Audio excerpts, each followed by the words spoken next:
Amen. C'est pas fini, nous allons continuer, bien qu'il fait chaud. Mais tant que le Seigneur est là, nous sommes en sécurité. Alléluia. Je vais prier avant de partager la parole de Dieu. Gloire à ton Seigneur Jésus-Christ, notre Dieu, notre Roi. Merci, Jésus, comme nous avons chanté, que tu es là, ton esprit est là. Merci, ton esprit qui remplit nos cœurs, qui remplit ce lieu. C'est pourquoi nous sommes là. Merci pour la foi que tu nous donnes de croire que là où 2 ou 3 sont réunis, en ton nom, tu es là. Et nous sommes là parce que nous avons un rendez-vous avec toi, une rencontre spéciale avec toi, Jésus-Christ. Merci parce que tu ne cesses de nous parler et tu ne cesses de nous écouter aussi. Gloire à toi pour ce matin. Nous savons que nous allons avoir un dialogue, le dialogue des pères et ses enfants. Merci Jésus. Amen. Amen.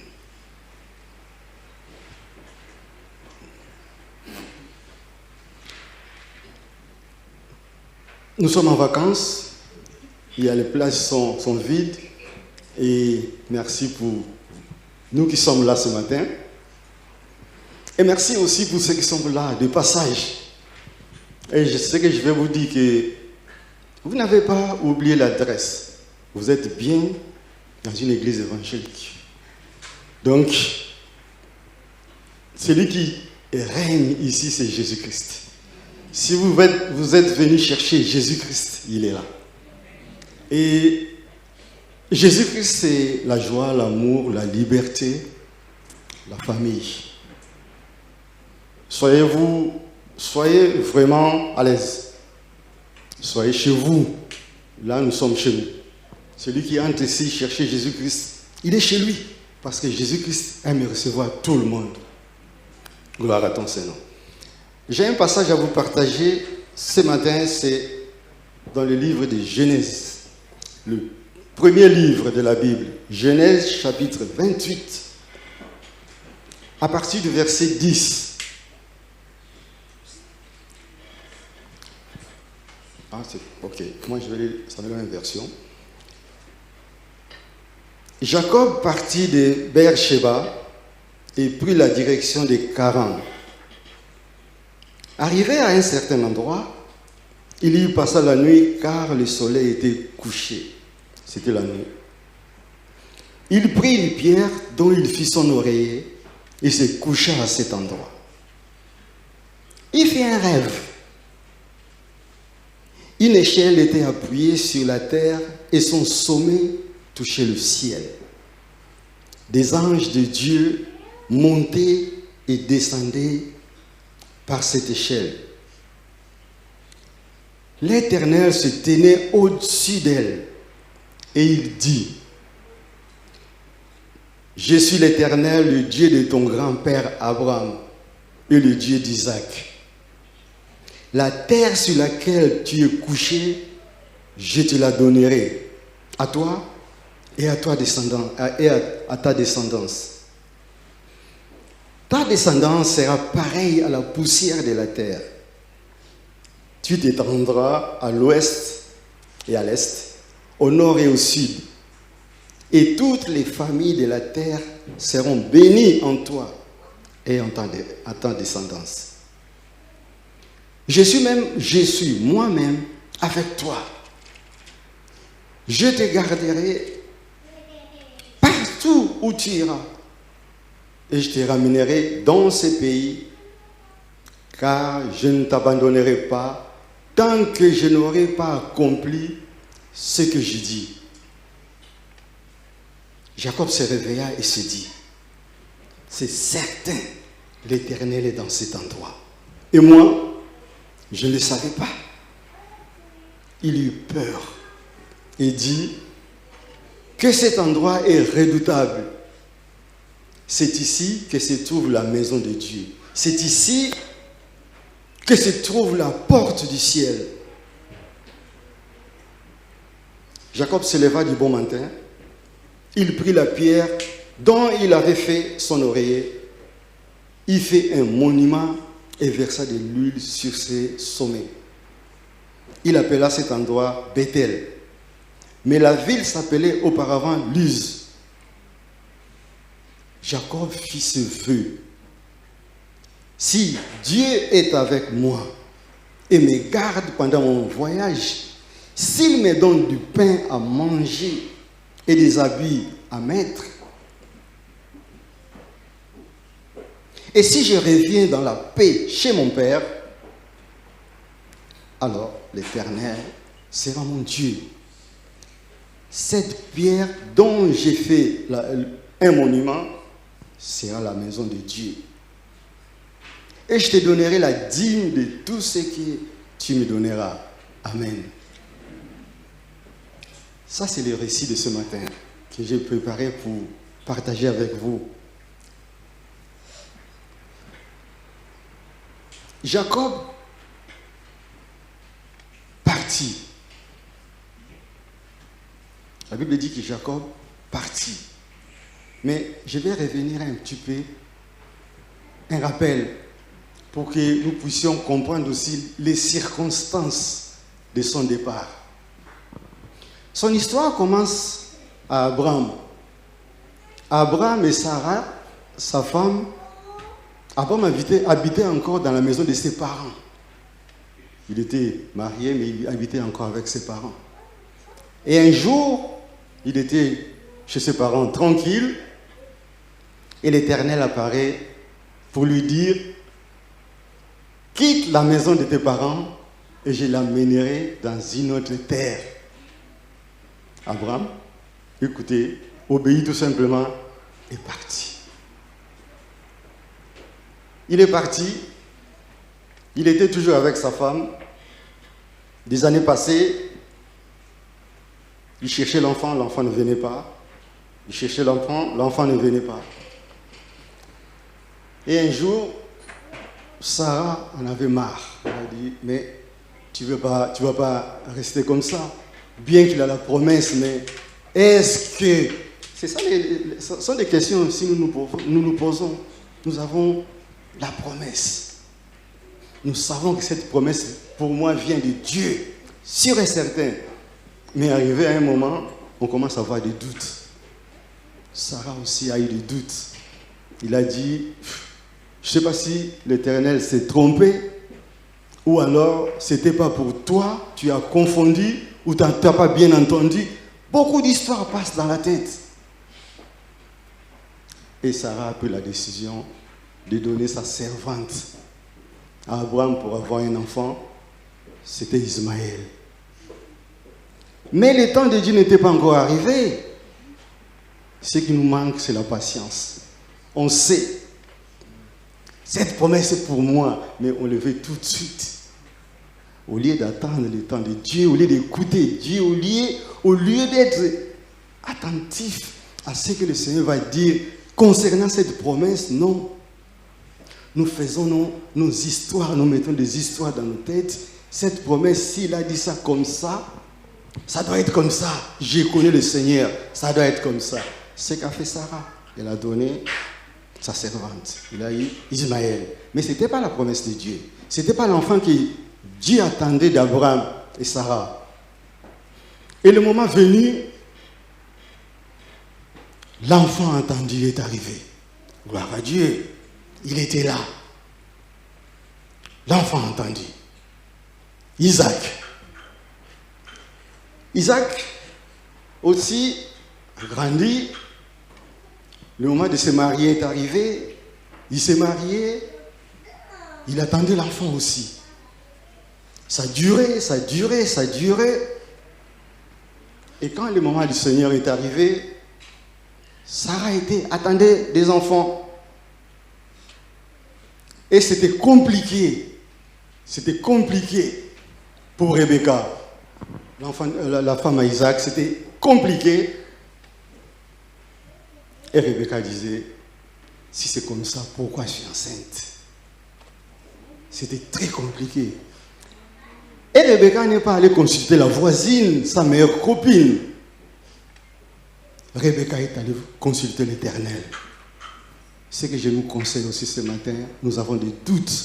des problèmes, des difficultés, en premier lieu, n'allez pas voir la voisine, n'allez pas voir la personne que nous considérons c'est la meilleure copine, la personne que nous considérons que c'est mon meilleur ami. Je lui confie tout. Un meilleur ami sur la terre peut devenir un ennemi numéro 1. Mais l'Éternel ne déçoit personne. Rebecca est allée consulter l'Éternel. Et l'Éternel annonce la bonne nouvelle. La bonne nouvelle est que tu as 2 nations dans ton ventre. 2 nations. Ça veut dire quoi? Quand on parle de 2 nations, c'est la guerre. Et ce que Rebecca vivait dans son ventre, c'est la guerre. Qui sortira en premier?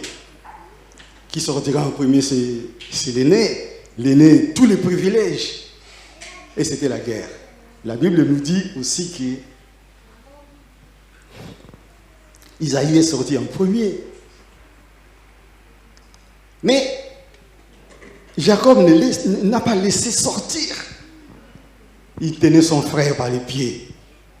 Mais il est sorti quand même en premier, Isaïe. Et Jacob est sorti deuxième. Donc, l'héritage, c'est à Isaïe. Et puis ça se termine par là.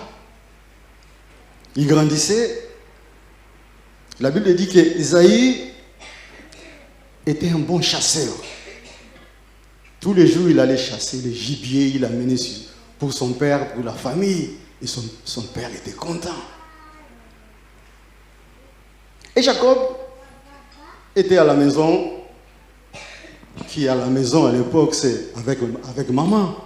C'est maman qui était à la maison, maman qui faisait la vaisselle, maman qui faisait à manger, maman qui faisait les linges, maman qui faisait tout.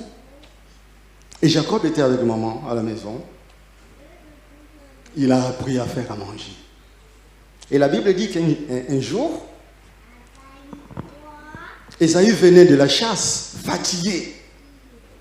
Il arrive. Il a faim. Et son frère avait préparé les lentilles.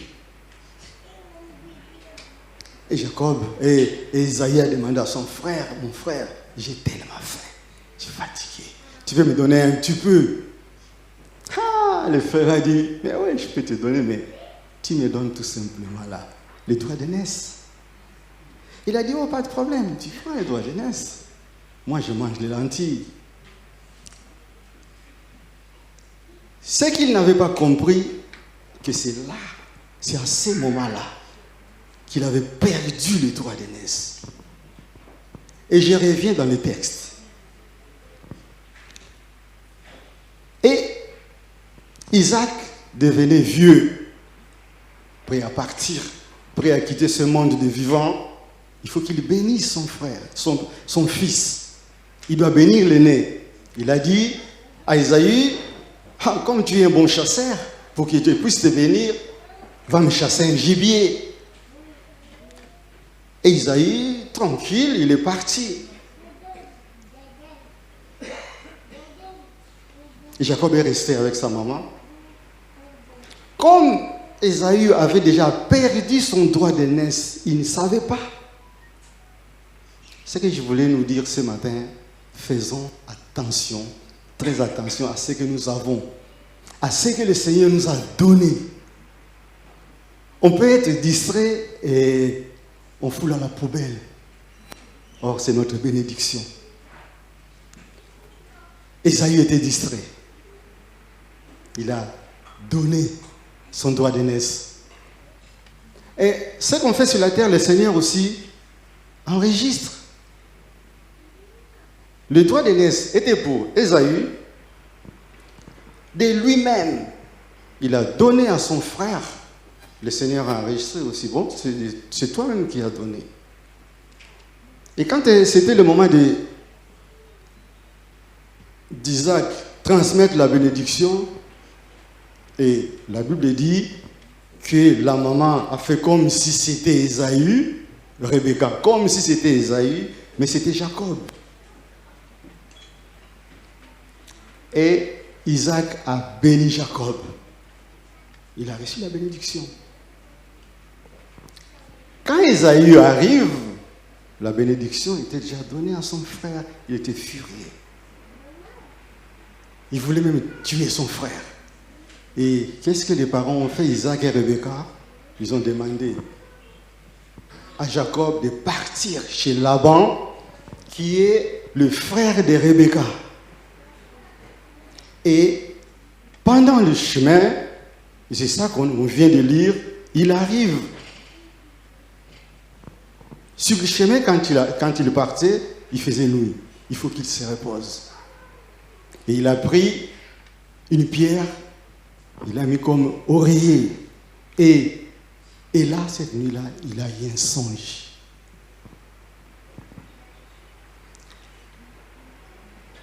Nous avons des songes aussi. Souvent, nous négligeons quand on a un songe. Nous sommes des chrétiens aussi, nous prions, mais on a un songe, la nuit on dort, on dit « Oh, ça c'est rien ça ».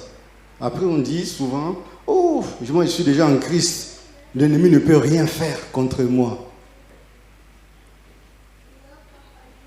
Mais je pense que c'est une erreur aussi. Nous sommes des chrétiens et nous devons être vigilants avec l'héritage que nous avons. La prudence, c'est de garder. Mais dans le Seigneur aussi. Ce n'est pas parce que, oh non, je suis dans le Seigneur, je suis protégé. Même si je fais ce que je veux, je suis protégé. Moi, je pense que ce n'est pas ça que le Seigneur nous demande. Être vigilant, comme un serpent, attentif à tout ce que le Seigneur nous donne.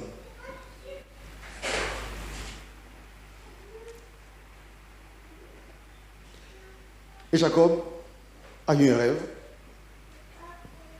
L'échelle, j'ai vu l'échelle, mais moi, j'ai beaucoup travaillé sur les chantiers. L'échelle, c'est le passage provisoire. Souvent, c'est provisoire. On met, on passe, on finit de passer, de monter, de descendre, on enlève. Mais considérons que ce n'est pas l'échelle, c'est l'escalier.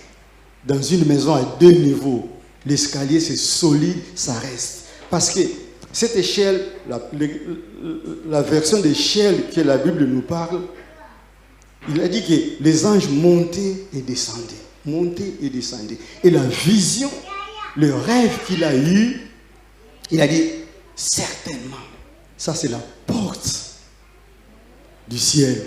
C'est la porte. Si c'est la porte, ça ne peut pas être provisoire. Les anges montaient et descendaient. C'est la première rencontre avec l'Éternel. Jacob craignait l'Éternel. Si nous craignons l'Éternel, nous allons avoir des rencontres avec lui. Sans parler de l'Éternel, si moi, dans l'église, ici, là, je peux dire que je connais Nicolas, je connais Tati, je connais. Même si je ferme les yeux, s'ils parlent, je vais reconnaître qui sont. Si nous avons l'habitude d'être ensemble, même si je ferme les yeux, la personne parle, je vais reconnaître. C'est cette personne, c'est Jacques. Cette personne, c'est Hubert. Là, Jacob a reconnu tout de suite parce qu'il était en contact avec le Seigneur. Il savait que non, ce que je vois, ça ne peut pas être un diable, ça ne peut pas être un homme. C'est le Seigneur.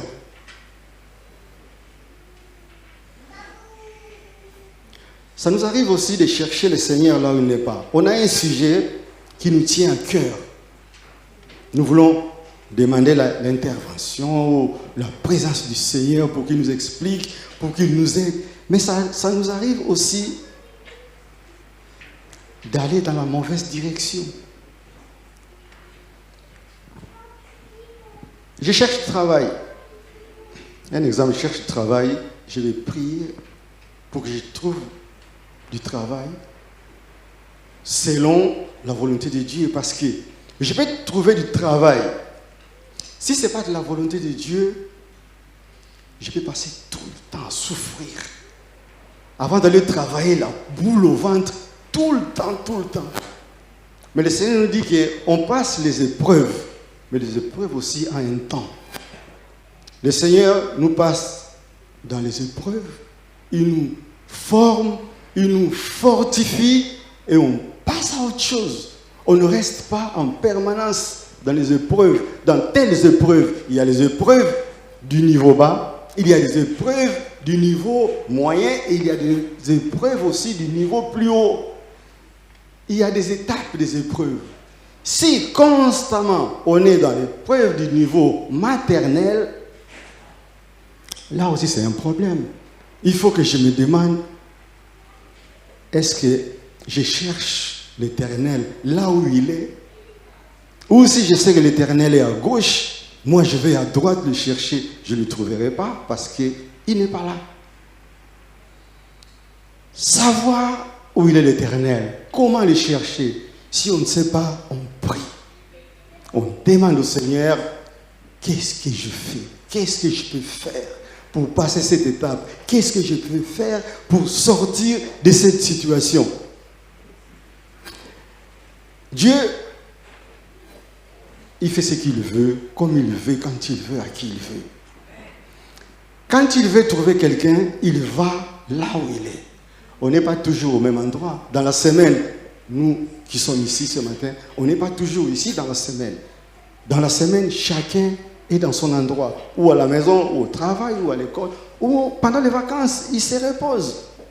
Si le Seigneur veut te trouver là où tu es, il y va. Et il va te trouver. On a beaucoup d'exemples, des exemples dans la Bible aussi. Quand l'Éternel a voulu utiliser Moïse, il est allé le trouver. Il travaillait tranquille, berger. Il prenait soin des troupeaux de son beau-père Jéthro. Il travaillait tranquille.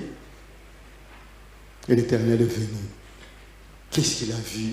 Moïse, il a vu, il était dans le buisson. Il a vu la flamme. La flamme, normalement, ça doit brûler. C'est le feu. Normalement, ça doit brûler. Mais le buisson ne brûlait pas.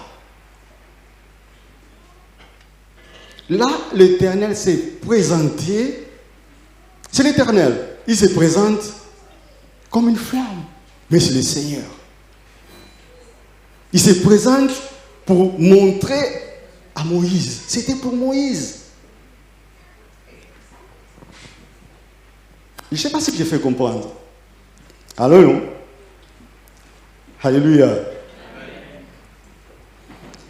Pour Moïse, c'était ça. Et pour Gédéon, ce n'était pas ça. Gédéon, il pleurait. Il pleurait chez lui, il pleurait. Ah, moi, le pauvre, qu'est-ce que j'ai fait comme pauvre? Il cachait quand les Madianites venaient, il cachait tout, les pauvres. Et l'Éternel est apparu. Il a dit, vaillant héros. Vous voyez? À Moïse, il est apparu comme feu. Et à Gédéon, il vient, il dit, vaillant héros. Pour comprendre le langage du Seigneur, comme j'avais dit, il faut le connaître. Tu es toujours avec le Seigneur, tu vas connaître. Cette voix, c'est du Seigneur. C'est le Seigneur qui me parle. Je sois attentif à écouter vraiment attentivement à ce qu'il va me dire et aux recommandations, surtout aux recommandations. Parce que nous, ça nous arrive aussi. Ah, c'est le Seigneur qui m'a dit, donc, il m'a dit d'aller dans cette direction. Non, c'est pas ça que le Seigneur a dit. Tu écoutes ce qu'il a dit. Ah, parce que comme il a dit à Abraham, moi aussi, il m'a dit la même chose. Non, toi, tu n'es pas Abraham. Moi, je ne suis pas Abraham. Ce qu'il va dire à Jean, il ne va pas dire la même chose à Philippe. Il voit Philippe, il voit dans quel état il est. Le Seigneur, c'est ce qu'il va lui dire en ce moment-là. C'est pourquoi j'avais dit il y a un moment, nous prions dans la mauvaise direction. Parce qu'il a dit à Abraham ceci, donc à moi aussi ceci. Prions, oui, nous allons prier le même Dieu. Ce qu'il a fait à Abraham, c'est le même. Il peut aussi faire à moi. C'est parce que c'est le même, ne change pas. Seulement les temps qui changent, mais lui ne change pas. Qu'il pleuve, qu'il neige, qu'il fasse chaud. Il est le même, il ne change pas.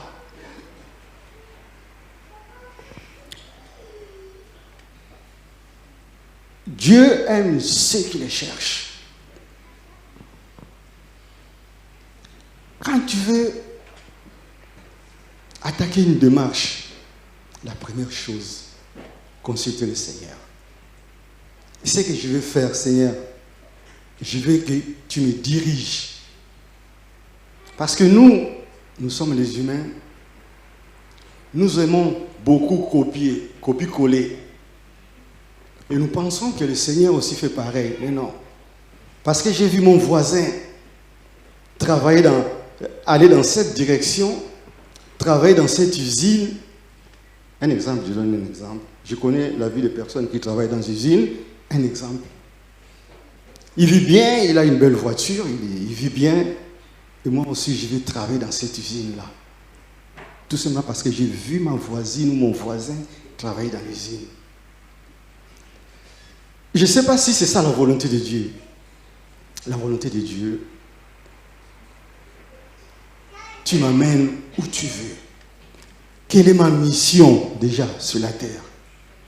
Par où tu veux m'amener? Il y a ces postes, je cherche du boulot, ces postes.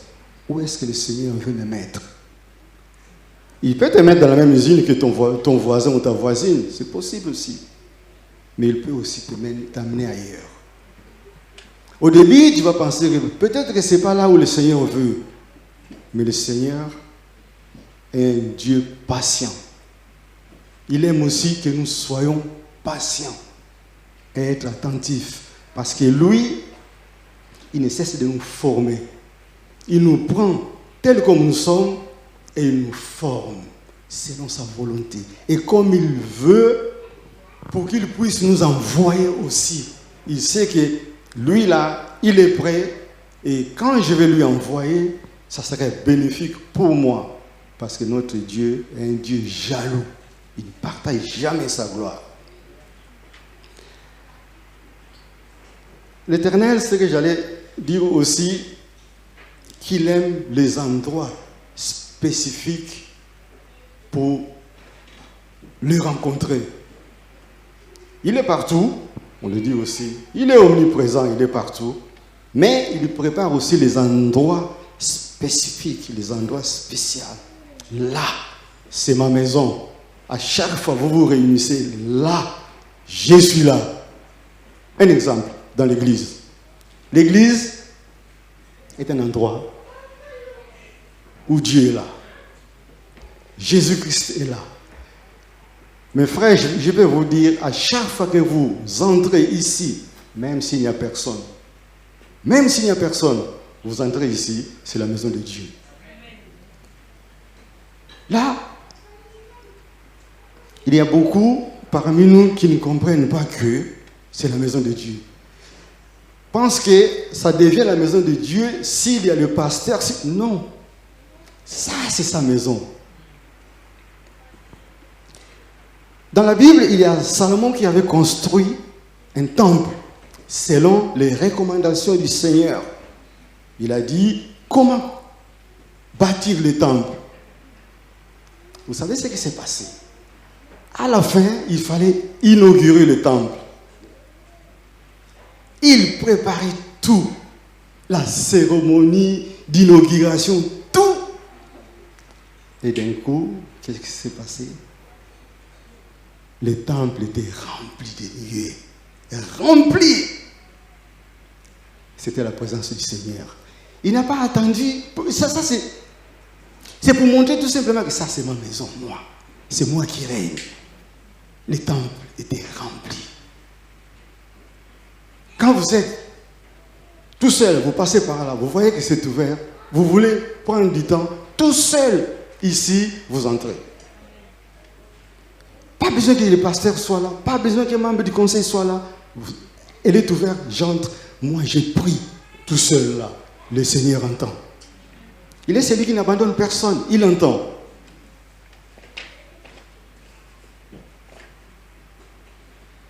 C'est le même qui a guéri aussi un aveugle. Jésus-Christ a guéri un aveugle. Il pouvait dire, là où tu es, tu arrives, reste là, tu es guéri, vas-y. Non.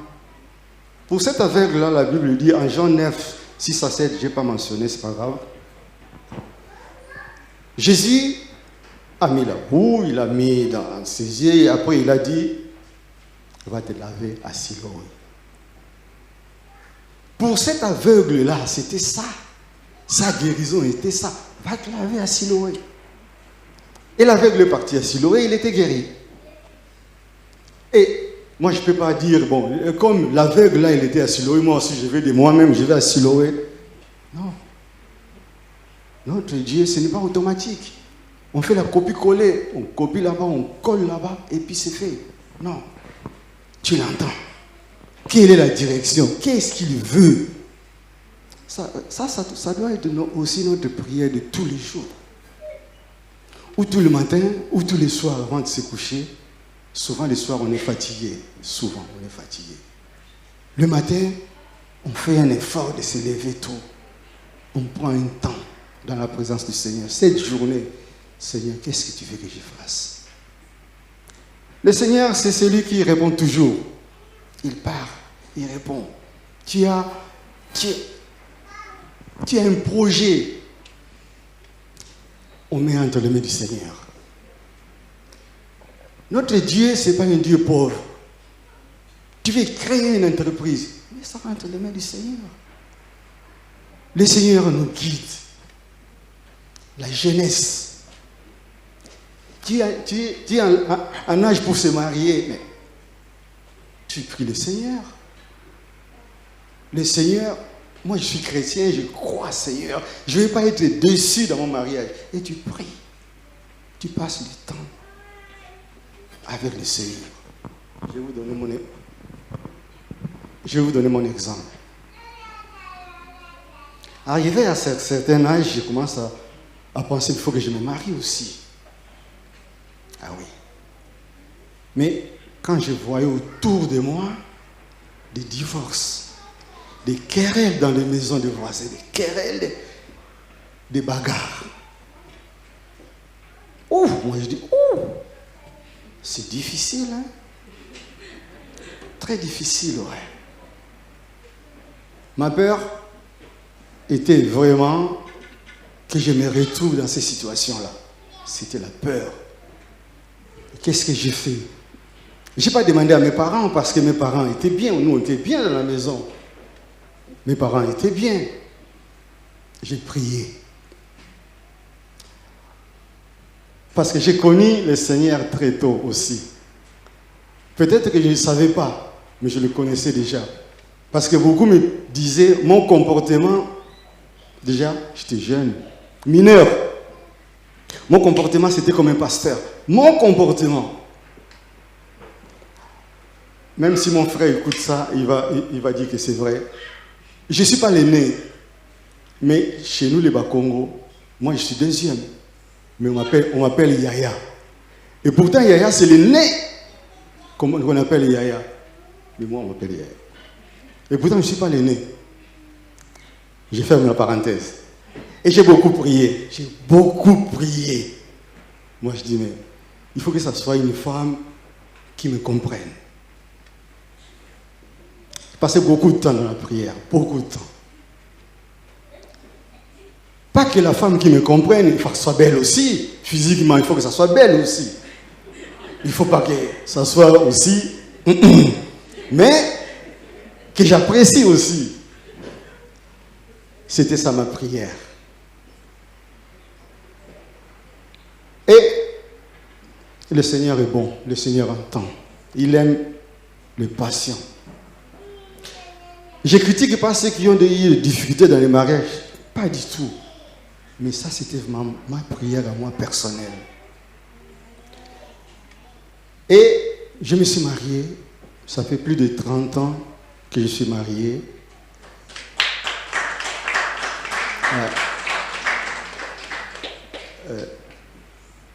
Ouais.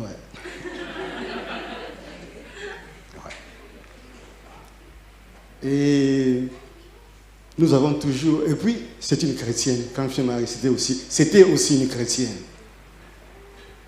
Et puis, quand on s'est marié, on a continué la vie.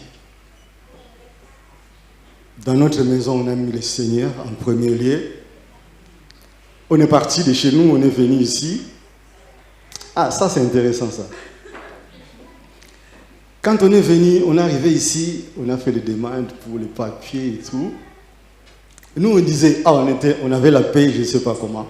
On a dit, si on accepte de nous donner les papiers, tant mieux. Et si on n'accepte pas, on rentre chez nous. On était convaincus tous les deux. On avait un enfant aussi. On était convaincus que si on ne nous donne pas de papiers, on rentre chez nous. Mais on ne cessait de prier. On priait tous les jours. Comme on ne faisait rien, on jeûnait toutes les semaines. On jeûnait. On finissait le jeûne de 3 jours. 3 jours sans manger, sans boire. 3 jours. On finissait, la semaine d'après, on recommençait. On demandait la volonté du Seigneur. Eh oui. Et il y a un jour, on priait. On priait beaucoup. Et cette nuit-là, on a dit avec Josepha, on pense que le Seigneur va nous parler ce soir.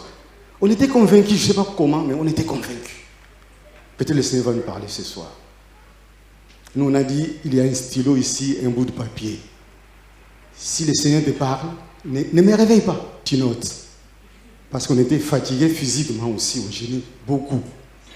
Et si le Seigneur te parle à un de nous, qu'il note tout simplement. Il ne réveille personne. Et le matin, on va en discuter. Et cette nuit-là, c'est Josepha qui a eu un rêve. Le rêve, c'était que, parce que nous, on priait aussi dans la journée avec une famille africaine aussi, qu'on priait ensemble. On était toutes les 2 familles de sans-papiers. On priait ensemble. Et le matin, on s'est rencontrés avec la famille là. Josepha a partagé le rêve. Le rêve, c'était, nous 3, on avait les invitations. Moi et l'autre couple avaient les invitations. Et Josepha n'avait pas l'invitation. Et quand elle a demandé, elle est où mon invitation? On lui a dit, ton invitation se trouve à la mairie de Limoges. Il faut aller à la mairie chercher ton invitation. Quand dans la journée, nous avons partagé le rêve de Josepha, et mon ami l'a dit, mais oui, nous on sait qu'à la mairie de Limoges, il y a un service d'aide sociale. Il y a la maire adjointe de la maire qui reçoit tout le monde tous les jeudis soirs, sans rendez-vous. Il reçoit. Et puis tu exposes ton problème. Et le jeudi de la même semaine, nous sommes allés. Avec Aïcha, elle était petite, 2 ans. Nous sommes allés au rendez-vous. On arrive, notre tour est arrivé, on entre dans le bureau. La mère adjointe, on a dit, on n'a même pas ouvert la bouche, elle a pris la petite dans ses bras.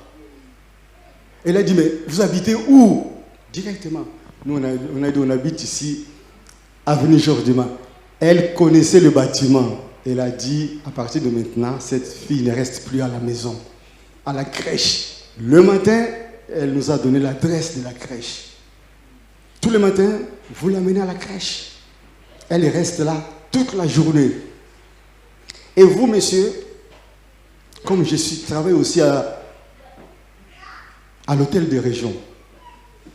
À l'hôtel des régions. Et elle m'a donné une carte. Rendez-vous jeudi à l'hôtel des régions. Et c'était comme ça. Je suis allé là-bas. Quelques jours après, c'est elle qui nous appelle. Monsieur, madame, vous avez vos papiers.